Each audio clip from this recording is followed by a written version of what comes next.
life is always a magical mystery tour. The book that I've written, which is not actually published yet, but one of its sort of subtitles is Who's in Charge?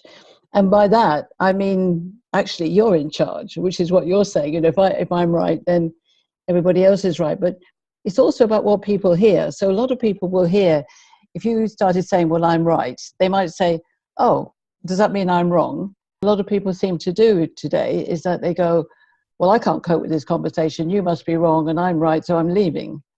Yeah. Well, you don't get anywhere if you do that. Quite a lot of good sense at the moment. But I read something about it. He said it's not about when something goes wrong, it's not about what it's doing to us. It's about what is it teaching me to do. So when yesterday your interview went wrong, it's okay to be annoyed or, you know, stamp your feet a bit in the moment, but then you let it go and you go, okay, that if there's a reason for this happening, that's my belief, that everything happens for a reason, then I probably wasn't meant to do it. I find it quite difficult to relax because I'm driven by doing. This is part of my kind of, if you like, my masculine energy, even though I'm a female. I've got to be doing something, If I don't do something, then am I wasting time? And if I waste time, will I not get to where? So I've actually taught myself to relax. And literally, I have never been into meditation until the last few years of my life. When I try and do that. I was doing Qigong classes. I don't know whether you know what Qigong is. It was always fun. And I was a bit of a joker. I used to kind of play the fool. There's this lovely picture of me eating the dog biscuit, you know, and I kind of had curly hair and I was really quite cute. But then my younger brother had arrived. There's a better way to tackle some of the things that come up for us. So it's not about, you know, everything being absolutely perfect, but we have major issues that need talking about, which can create social cohesion and more happiness for people. And I think getting around the table and talking to each other in a more harmonious way in order to solve difficult problems is a much better use of time. So, you know, life isn't necessarily always going to be perfect. We might become ill or have an accident or be financially constrained or whatever it is, but there's a natural order of service to each other and helping and sharing, which can help. And we got to get away from the greedy, well, I've got mine, so I'm not going to share it with you mentality.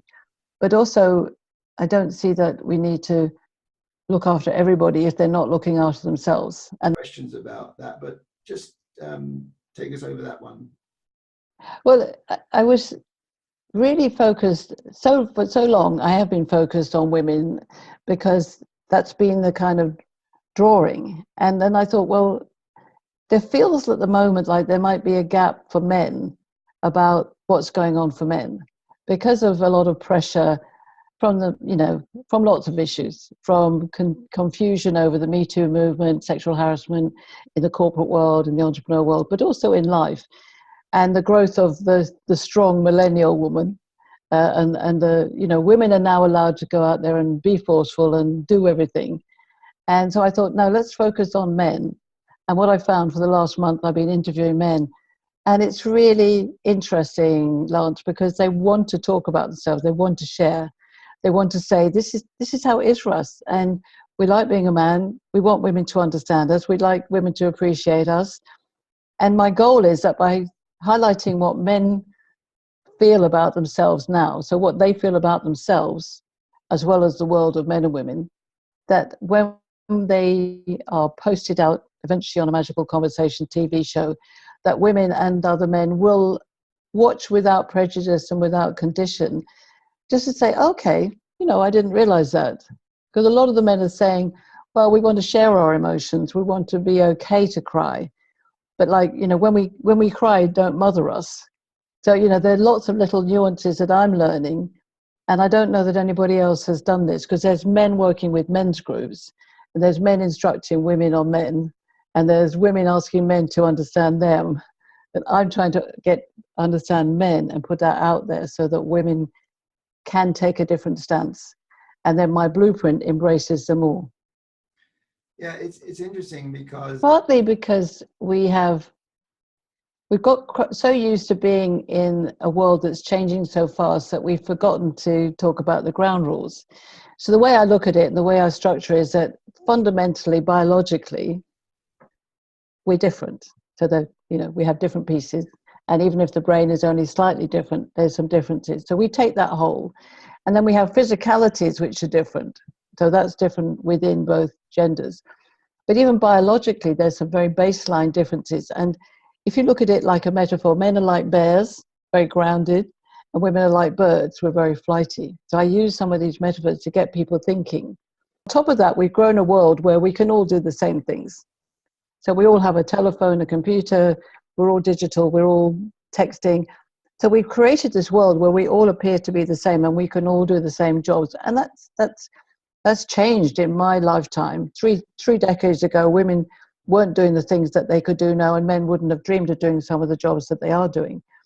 So that crossover, and then we've got all the sexual variations, we've got the trans community, we've got equality, we've got sexual health, we've got so many issues up here, but fundamentally we're bears and birds. And that's what I'm getting back to, is that the bears are different types, and you've got a very masculine-minded bear and a very feminine-minded bear, and they might be like, I won't use political characters, but somebody like Pierce Brosnan and Tom Hanks.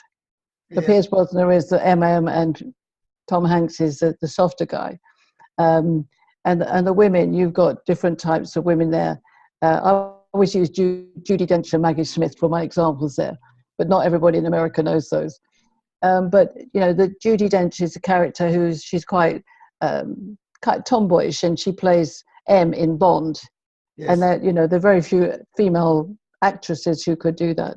Maggie Smith always plays the very feminine, curvy female, and can play quite a vicious part, but is very female. So these are the extremes. But the goal is that we understand we're bears and birds. Questions are really fascinating because women ask questions without needing an answer. Yes. And men ask questions needing an answer. So when they hear a woman ask a question, they think it needs an answer. And if she then says, no, I don't want an answer, it confuses him totally. And then he says, I won't ask her again. So the classic, I give this example to you, is the woman might say, oh, do you love me, to a man? And he says, yes, I love you. And she says, do you really love me? And he hears, I don't believe you. What she's saying, please say it again. She's not meaning to affront him at all. She just wants to hear it several times, because a woman's mode of operation is that I want to talk about it. I want to hear it more often. I want to be emotional. I want to find out what's going on. And the man is actually quite straightforward, and he's going, I love you, darling. And that should be enough. And he means it fully. So, I mean, that's just one example, but it occurs across the piece a bit. And I think that's why I'm looking to get men to share in a safe space on screen, even though they know it's going to be going out live, is to be honest about who they are so that women can really listen.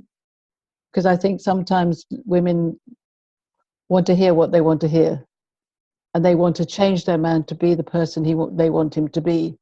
And a lot of the men I'm talking to are saying, we'd like to just be appreciated for who we are. And we're not like all the bad guys, because there are bad guys and there are bad girls. So, but please be okay with who we are, and don't treat us like a threat. From sunny California. And I hope that everybody watching this takes on board some points of useful information, and that I will meet you all somewhere on the other side of this Zoom connection. Bye.